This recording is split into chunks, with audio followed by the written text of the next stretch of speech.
I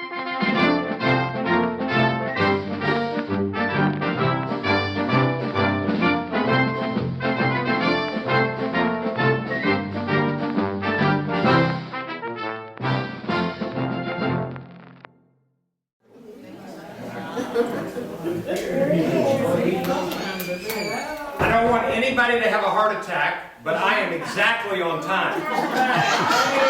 I've never been on time. I've never been on time. Let me go close that door back there. Hi, everybody. You're just afraid. Thank you. Thank you. You were afraid Steve was going to be here, I know.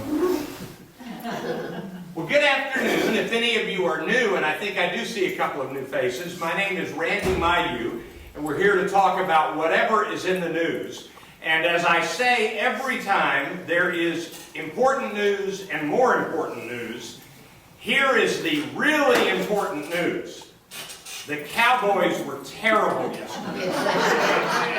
They weren't sort of bad, they were really bad. And so it would be interesting to try to figure out exactly what to say about the Cowboys. The simple answer is Romo was hurt and the Cowboys lost. That's the simple answer. The slightly more complicated answer is that in the last 2 weeks, one of the best quarterbacks in the NFL is a guy named Kyle, what's his last name? Hold on, I'm drawing a blank on his name. I'm going to remember it about the time that all right, hold on. Well, you could just say Carl Jones. No, this one matters. This one matters. He said, Buffalo. we've got to leave this. Kyle Orton. Kyle Orton. Kyle Orton is the quarterback at the moment of the Buffalo Bills. At the end of last season, he was Tony Romo's backup.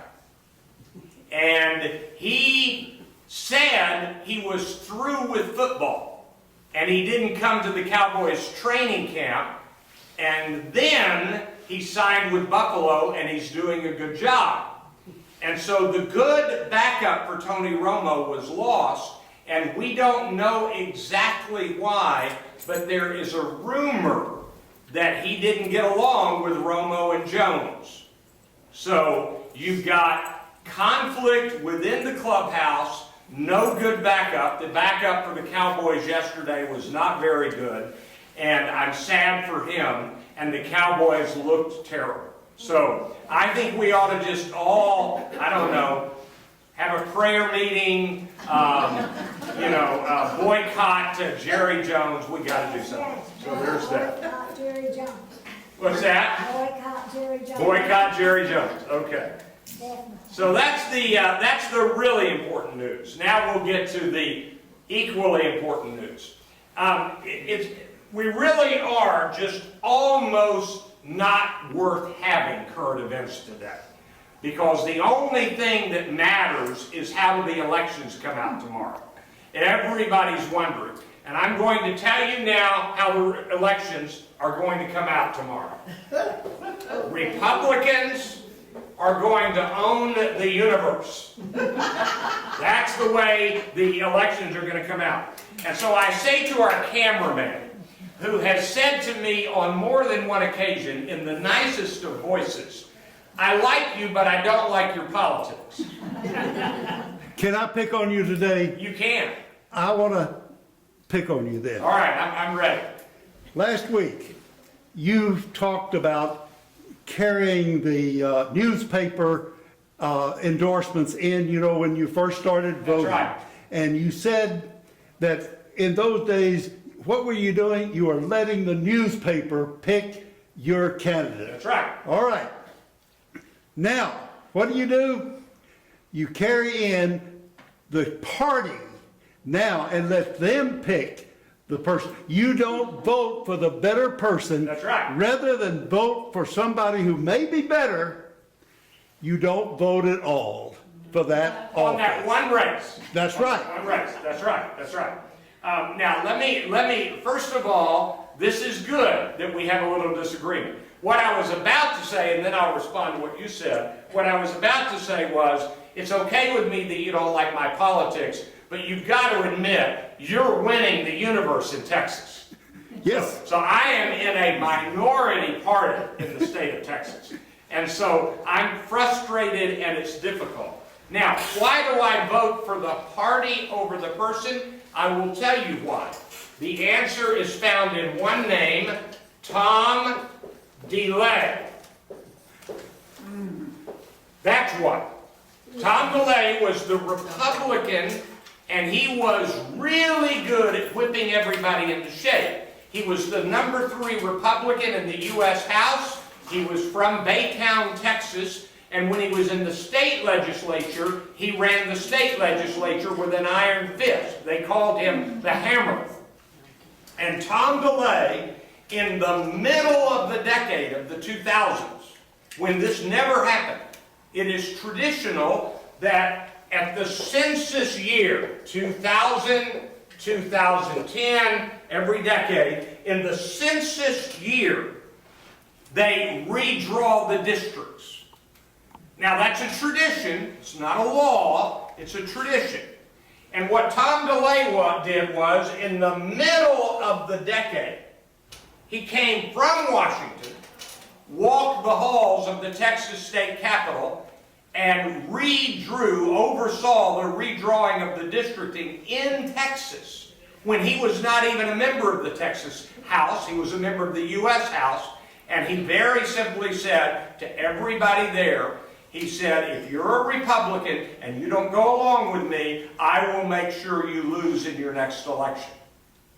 There's your signal that individual counts less than party today. In the Republican Party, if you buck the party, you are replaced in the primary. So there's my answer to you on why I go for the party rather than I do it to defend my side, but it doesn't matter because at the moment the Republicans are winning the universe. And LBJ didn't do that. LBJ didn't quite do that, but I will admit that he overstepped some lines too. And LBJ actually won his very first election by dead people voting for him. So that was a pretty amazing feat. Were you talking about Tom DeLay or Harry Reid? What's that now? All right, so let me talk for a minute about why I say the Republicans are about to own the universe. Every single expert is predicting that the Republicans will not only gain additional seats in the House, but they will take back over the majority of the Senate. And so what you will have is, you will now have, and this is a moderately rare event, you've got the House, you've got the Senate, you've got the President. And you are now going to have a Democratic President, and you're going to have a Republican House, which it already is, and now you're going to have a Republican Senate. That's what every expert is saying. Even my holdout expert, named Sam Wang, if you've been watching carefully, you've seen him on the news in the last few days, he was actually more accurate than Nate Silver in the last election. And Nate Silver was the one that won the great reputation. Sam Wang has now put the chance of the Republicans taking over the Senate to 58%, if I understand how to read his numbers. He's a more complicated mathematician guy than I am. But I think that's where he's got it right now. 58% likelihood of a Republican takeover. Now, I've told you before, what we have is not an actual prediction. It is a probabilistic projection. So, to put that in perspective, if you were to watch the news tonight, and the weather person said there is a 58% chance that it will rain tomorrow, you would carry your umbrella. But you would not be wildly surprised if you didn't have to open it. In other words, there's a 42% chance that it won't rain. So Wayne's projection is 58% chance Republican Senate, but 42% chance the Democrats keep it. His is the lowest number. The other projectors are putting it at 68%, 74%. One actually has it at 92%. At 92%, there's still an 8% chance it won't rain tomorrow. But it is very, very likely that it will rain tomorrow. And so it looks to me like the Republicans are going to take the Senate. So that's one piece of the story. And literally, I'm having frustration doing current events today because I would rather wait until Wednesdays to start talking about the election. But it might be a good idea to tell you a few things about where things stand as a country as we think about this election. First of all, I'm going to stretch a little bit, but not much, and I'm going to talk about reality versus perception. So I'm going to say a few things about this. So reality versus perception. Here's the perception, that Obama is wildly disapproved of. His disapproval rating is sky low. Is that a word? It's really low. It's around 40%.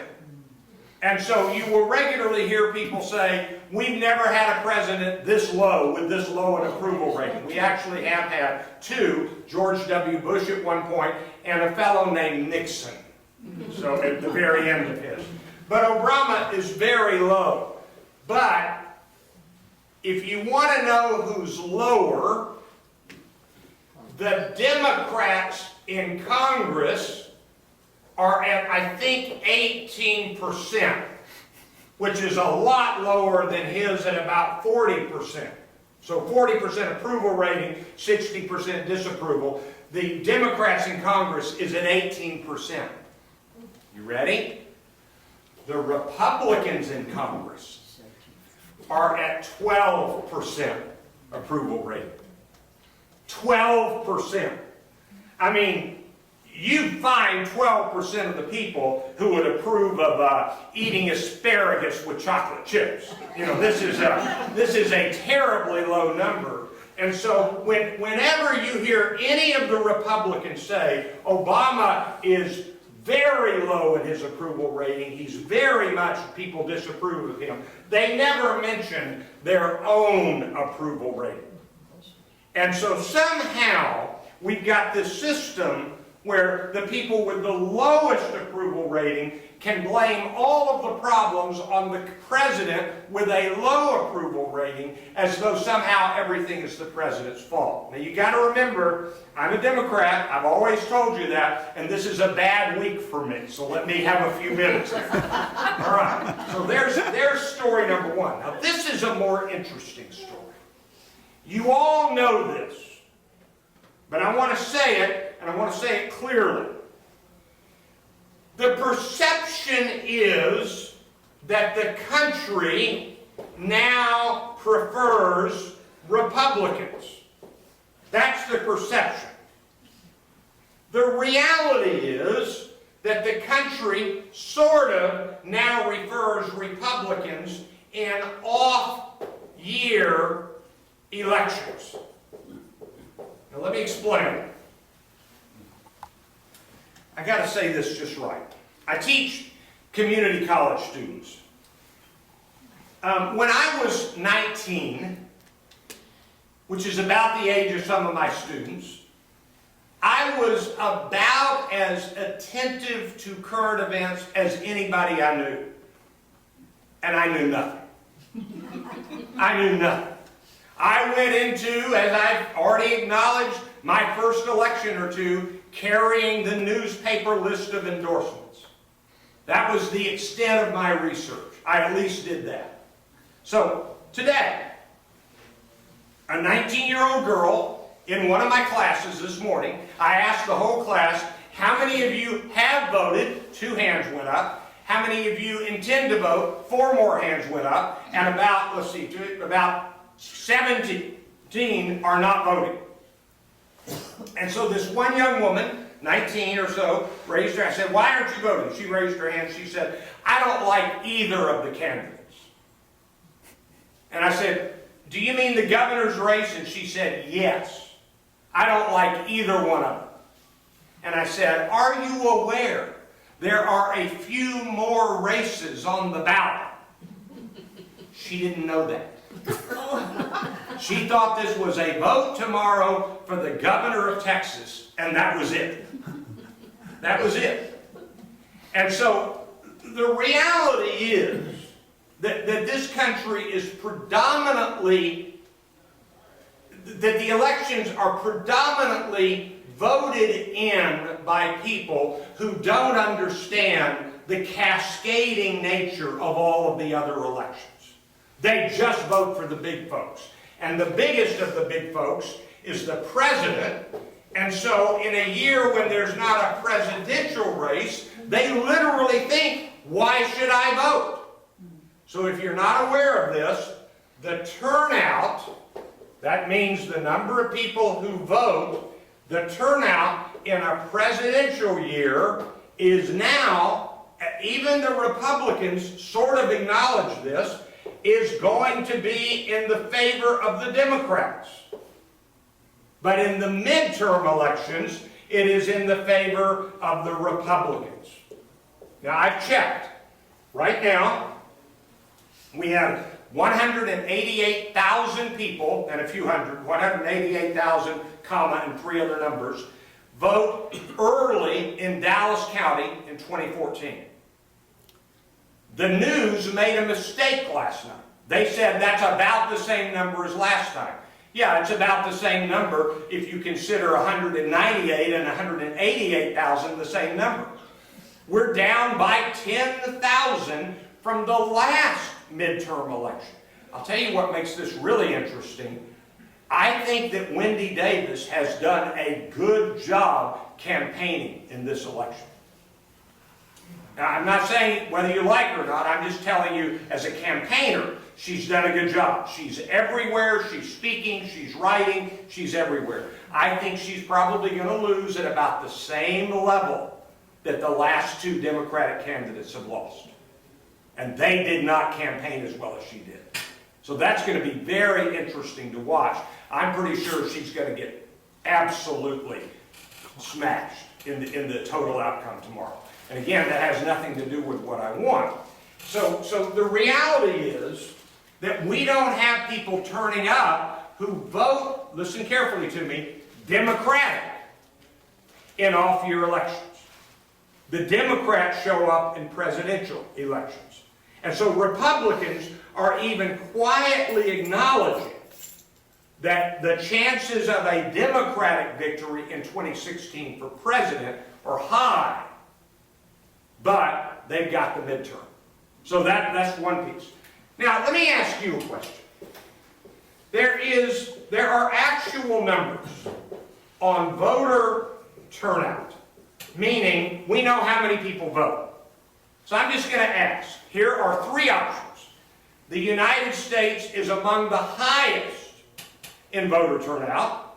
The United States is in the middle of voter turnout. The United States is in the low part of voter turnout. Everybody has to vote, high, middle, or low. Vote for high. Vote for middle. Vote for low. Longitudinal study, meaning over many years. The United Kingdom, Great Britain, right at 81% voter turnout. Australia, right at 80% voter turnout. Eligible people eligible to vote, voter turnout. Now these numbers, I'd have to pull out my iPhone to get them exact, but around that.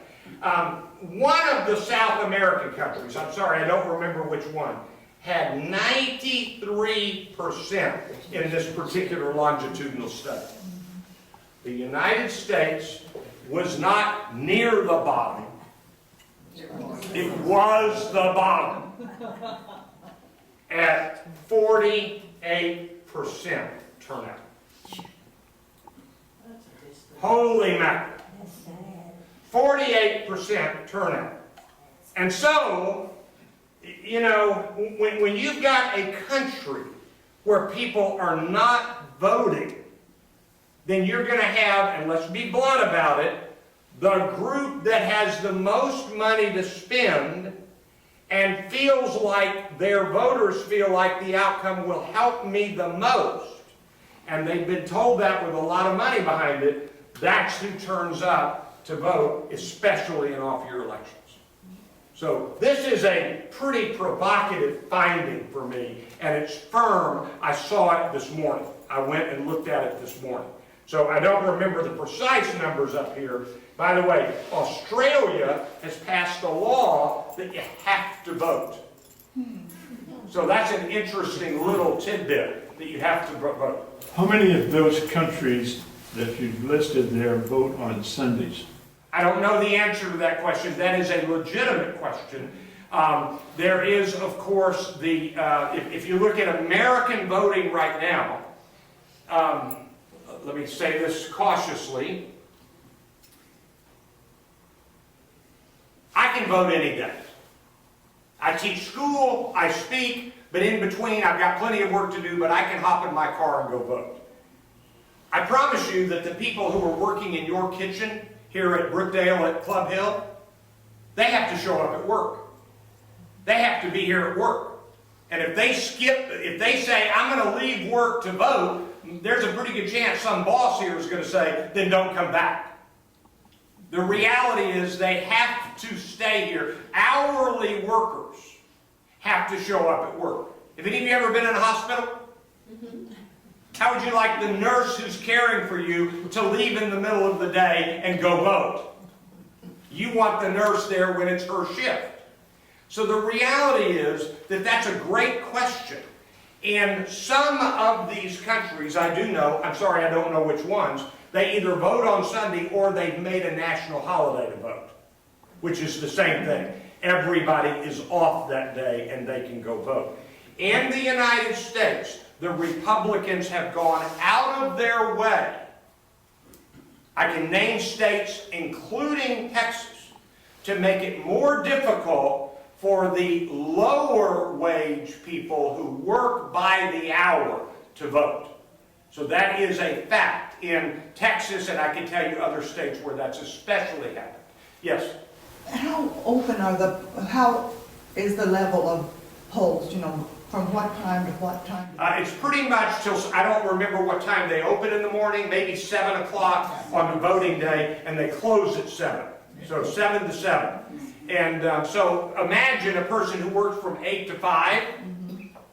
They might be able to get there before work, maybe not. Remember, you see, we forget all sorts of things about people without money.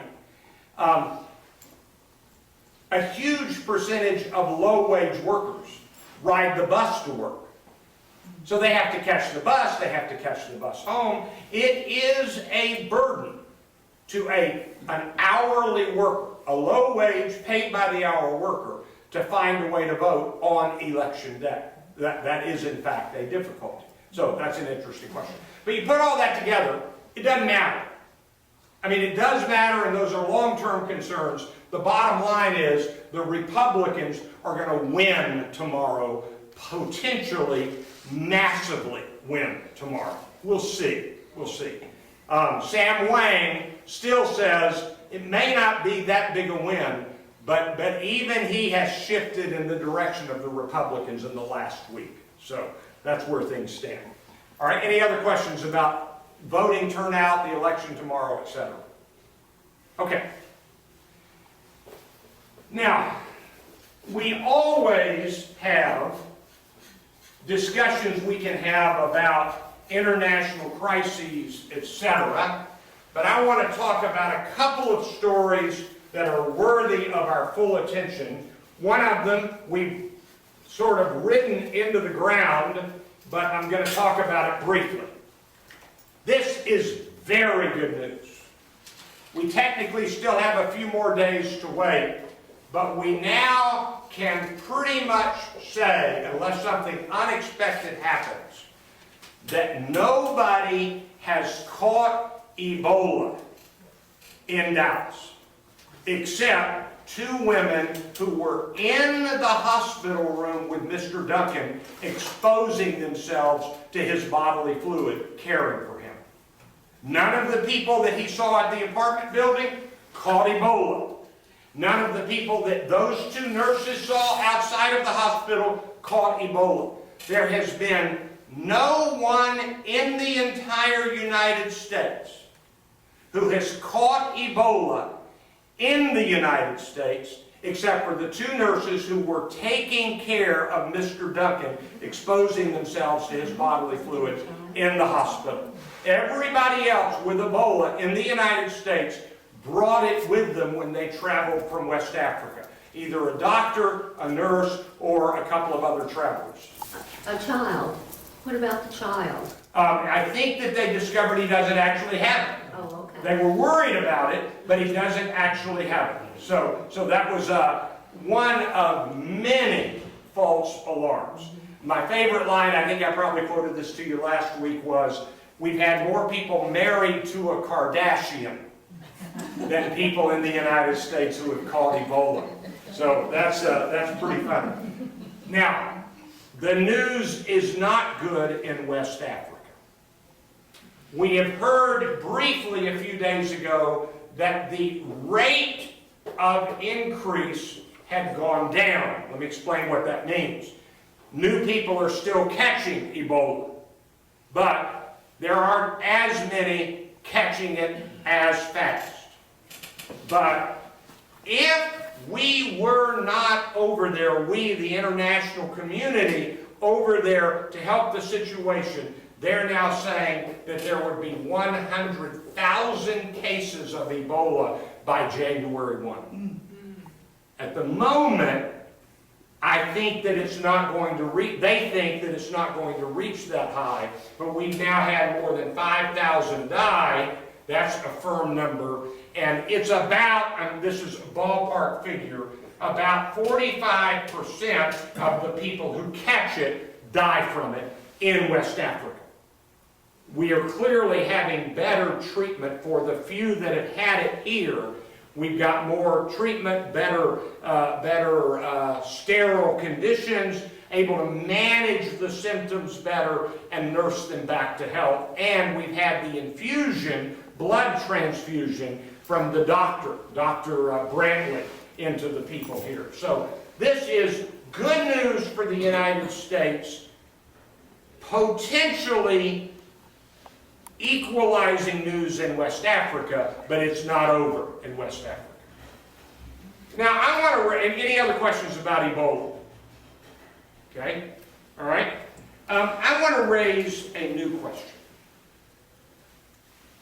I'm not sure I know where to start here. Let me go back many years, and I'm probably going to name a company or 2 that you like, and don't get mad at me.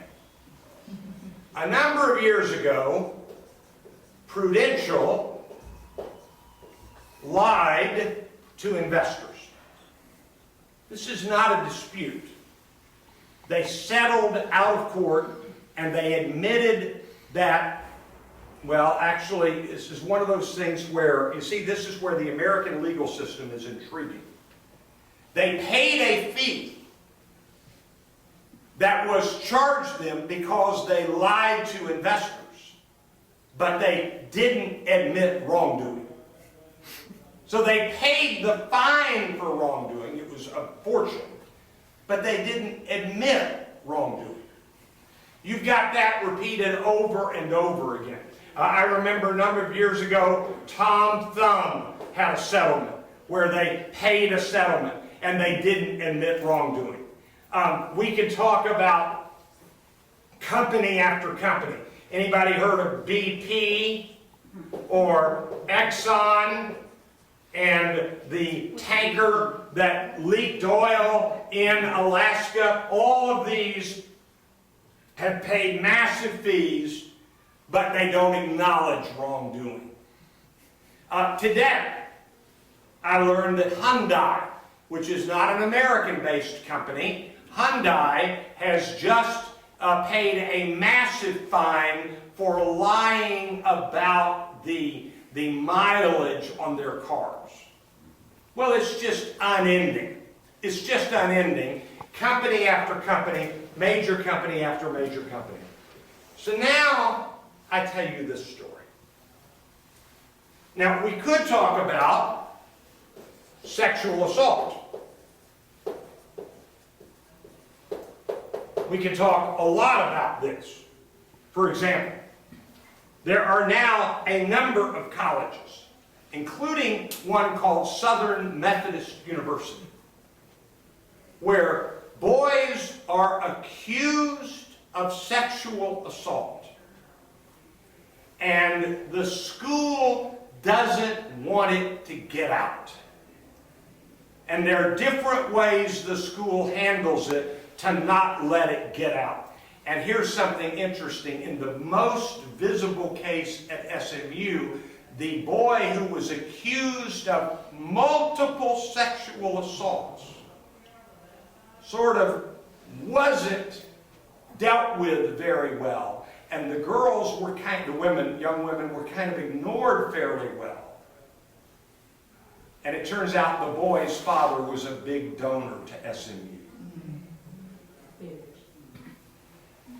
So what you've got is, let's see if we can figure out a formula. Wrongdoing is not worth risking money. Money is tossed. So we hide it. So now the latest news is this. This is not a sexual assault charge. It turns out that in North Carolina, at the University of North Carolina. Now let me back up. I did my PhD work at the University of Southern California. Still didn't finish the dissertation, did all the classes, etc. This is going to be boring to all of you. But there was a professor at the University of Southern California that was the premier professor in all of the United States on British public address, speeches in Britain. He was renowned. He was also the chair of the Department of Speech at the University of Southern California. This would have been 30 years ago. He had students making A's who never went to class. What they had in common was they were all on the football team. And when the news finally got out, it was pretty clear that the pressure had been on him from the coaches, supported by the president of the university, to turn a blind eye to that reality because those boys have to make good grades to be on the football team. But the other professors, when they found out, I'm just going to be careful in how I say this, treated him like an outcast for the rest of his career. They did not respect him. Well, the University of North Carolina, it has just been revealed, has been having special classes, meaning the only people who could register in these classes were athletes. And they didn't have to go to class, and they didn't have to take a test. All they had to do was write one paper to demonstrate that they had learned the course material. And if you did not see this in the news, they actually they found a photocopy, one of the papers of one of the students, and they put it out on the internet and on the news. I can come close, I'll paraphrase a little, but I can come close to quoting the entire paper. Are you ready? This is the paper that got this student an A in this class to demonstrate that he had mastered the material. In 1955, Rosa Parks didn't want to get up from her seat on the bus. She just sat there. She got arrested. The civil rights movement went from there. That's the entire paper. That's it. It was about 4 or 5 sentences. It was one small paragraph. It had bad grammar, and it was marked with an A. That's a true story. And so now, the entire University of North Carolina is under the gun because the entire academic portion of the school is offended and outraged and scandalized by this news, but there is zero doubt the top levels of administration knew and endorsed it. Because you know what matters in college: winning football. Let me remind you that SMU is still and will forever be a second-tier school in football because they were given the death penalty and had scholarships taken away from them because alumni were paying students under the table. And the biggest part of that scandal, I've told you before, is that in reality the alumni were paying the students who played and then betting on the games. So, pretty interesting. I'll ask our former high school principal, did any high schools ever bend any rules for high school football players? Of course not. Of course not. And you're smiling as you say that. So this is a serious question. Was there ever any pressure on you from football families or football coaches to bend a few rules? No, not really. Not really. But you were probably known as a person who wouldn't do that. I don't know about that. But we did play students who didn't live in our district. Okay. Did you hear what he said? We played students who didn't live in our district. That is technically against the rules. And there have been a couple of high schools who've had some pretty major penalties for that. So everybody, are you ready? Here we go. Here's my question. How do you have trust in any institution when you know that universities, that companies, that government officials, anybody remember Watergate?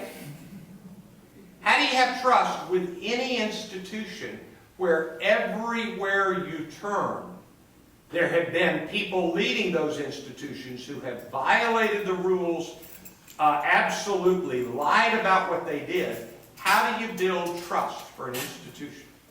I mean, if you want to start with Exhibit A, which brand of Christianity would you like?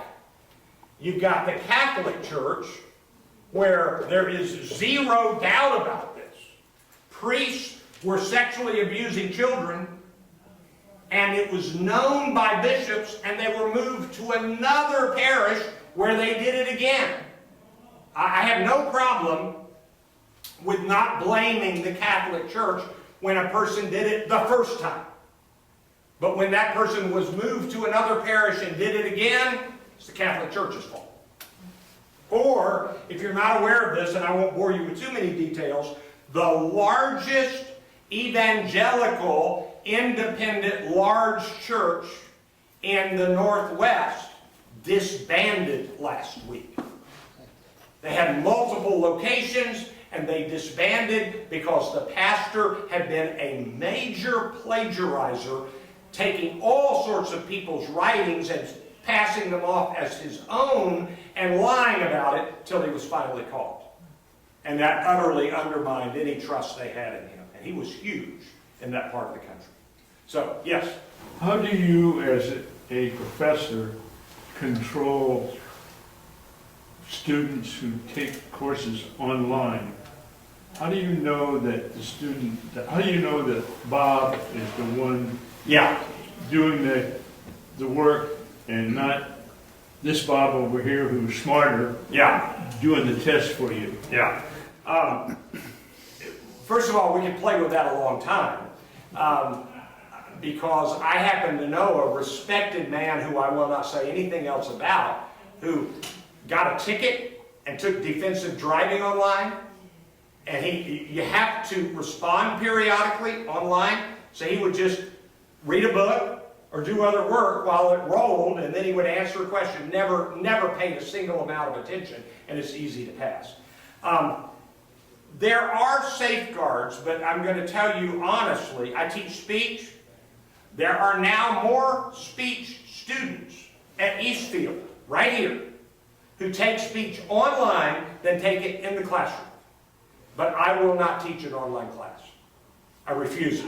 I just won't do it. I don't believe, I can teach other subjects, but I don't teach other subjects. But I don't believe you can teach speech without having a group of students giving speeches. So I don't do that. But you are right that it basically, I'm going to come back to that in a minute, so hold on. Yes? I just wanted to tell you that my niece took physical education online. Yeah. How do you do that? Yeah, physical education online. I don't even know how to respond to that. Now, but actually, I've given you the answer to that part. I'm going to now talk about another part of that question, and it's really interesting. All right, I don't want to bore you with too many details about this, but there is a man who teaches at Harvard. Everybody heard that? Harvard. He is one of the big names in business education. His name is Clayton Christensen. He's written books called The Innovator's Dilemma, The Innovator's Prescription, and he came up with the concept called disruptive technologies. That's his phrase. He coined the phrase. And I'm going to oversimplify. When a technology comes along that is different than anything else that came before, and it is possible to dominate, they can put everybody out of business. So to give you an idea, and most of you won't grasp this, this is an iPhone 5. The first iPhone came out in 2007. We have now read articles that say, number one, it basically bankrupted, it ruined the future for research in motion, which made BlackBerry. This put BlackBerry pretty much out of business. They're still alive, but they're a shadow of what they were. Here's something more powerful. The iPhone and Apple products have just about bankrupted, I hope I've got the country right, Finland. The dominant phone company on planet Earth was Nokia. And Nokia has been so decimated by Apple that the entire country is affected. Well, Christensen calls this disruptive technology. So why am I telling you this story now? Because this week, Clayton Christensen, in a major article, stated that within 15 years, so that is 2029,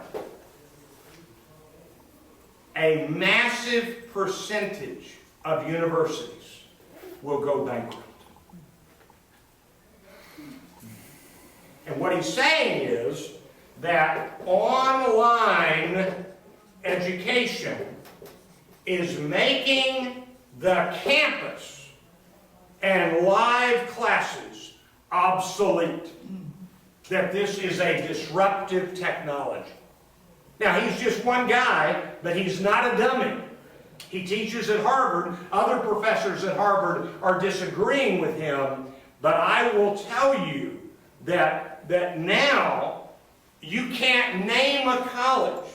You can't name a college that isn't already dependent on online students. Not one. Eastfield College is dependent on online students. Texas A&M Commerce is dependent on online students. Harvard is about to be dependent on online students. It's an amazing development. Amazing. Okay, we're down to about 7 minutes. Who's got a question about Ebola, disruptive technology, the election tomorrow? Grace, you ought to be pretty happy. I've been telling you your Republicans are winning tomorrow. hope I'm wrong about that. This problem in North Carolina is so troubling. Yeah. And the big question is, how do we get back to Um, where we should be? That is one of the big questions. Let me tell you the other big question. How many other universities have done the same thing but haven't been caught yet? Yeah. That's the bigger question to me, because I can't imagine that if a North Carolina is doing that, that the schools they play against aren't doing that. You know, this is a problem across the board, and what it really means, and I hope to goodness you'll not be too offended at this, it means that money trumps everything. Donors want a winning football team. Alumni want a winning football team. At any cost. At any cost. And that was the story at SMU that brought them down, and now we're 20 to 25 years later, and it's no better. It's no better. So I think you're exactly right. How do we get back? And the answer is, as long as football is as dominant as it is in this culture, I don't see a path back. So that's bothersome to me. All right, by the way, the people who are trying to fix that are arguing the case that we ought to pay college athletes. That way it would take away... I saw an article on that today. That would take away the danger of doing it under the table and making it not real. So, okay. All right, now, here's our last one for today. I've told you this before, but I want to tell you that I've been doing even more reading, and I'm really, really, sadly ready to say I'm in agreement with what I'm about to say. If you think about liberals versus conservatives, it is commonly believed that liberals want more peace. I think conservatives want peace. And the conservatives want more war. And I think that liberals are willing to have a war when it's absolutely necessary. But I think it's probably true, and let me see if I can say this to you. It's probably true that liberals believe in the goodness of people more than conservatives do. But why? Now, I don't know that I'm right about that, but let me give you a specific example. Muslims are peaceful. That's a phrase that is used by a couple of well-known liberals. Ben Affleck, who, by the way, though an actor, is not a dummy. But let's remember that one of our beloved presidents started out as an actor, Ronald Reagan. Ben Affleck is a well-read actor, and he says that Muslims are peaceful. Whereas the conservatives, Dick Cheney especially, says Muslims are violent at their core. C-O-R-E, at their core. But recently there's been a little dispute between two groups of liberals. And liberal A is Ben Affleck saying Muslims are peaceful, and liberal B is Bill Maher, who's on HBO, and he has a program called Real Time with Bill Maher. And Bill Maher has come out and said that Muslims are violent to the core. That they intend violence and evil. And it's beginning to be clear. I'm going to do my best to summarize this carefully. If you're Christian or Jewish, you acknowledge that there was a time in your Bible when God said to go kill all the women and children and babies of a people you're defeating. But we no longer follow those directives. That would be what a Christian or Jewish person would say. The Muslims still follow it. Now I got to tell you, you all know that I used to be in ministry. Religion makes people do weird things. Did you read the news this week that it is now acknowledged by the Mormon Church, not just speculated, but acknowledged, that Joseph Smith, as a grown man, married a 14-year-old? and at the same time was married to multiple women that he took from their husbands. And they've acknowledged this. They say that was the custom then, but they've acknowledged it.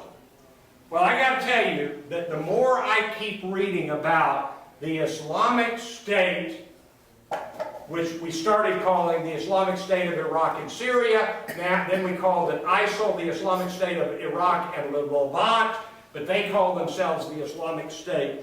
They are beheading and killing people by the hundreds. And more importantly, this is utterly astonishing, some 60%, 60 out of 100, 60% of Muslims in the area surrounding where ISIS is active, in those countries, 60% believe that if there is a Muslim who leaves the Muslim faith, the appropriate punishment is execution. You're to be killed if you leave the Muslim faith. Now, if you're a Baptist in the United States and you leave the Baptist church, there's a good chance your pastor will think you're going to go to hell. But he's not going to kill you. Not going to kill you. So this is a pretty major development. But as you can tell from all of this today, all of this was important, but a holding pattern. Our real next session will be next Monday. Well, actually, it will be 2 weeks from today, when we talk about what the election meant. But I will tell you one thing I know for sure. It does not matter who wins the election tomorrow. On Wednesday morning, November 5th, 2014, we will be starting the presidential election race. The Republicans, I'm not making this up, have already scheduled the first presidential candidate debate for Republicans. They've already scheduled it. And if I've been telling you this all along, I'm out of time, but let me do this quickly. It is now pretty clear that Jeb Bush is going to run for president. That's what it's looking like. And if you miss the news, Ted Cruz gave a speech in which, though he did not name Jeb Bush by name, he was clearly talking about him when he said, our party does not need another moderate like Mitt Romney. Ted Cruz was already attacking Jeb Bush. That's what's going to happen. It's going to be Ted Cruz versus whoever the moderate is, and I'm going to be surprised if Ted Cruz doesn't win that nomination. So, that's my feeling at the moment. But who cares about any of that? The big question is, what are we going to do about the Cowboys? I'll see you next time.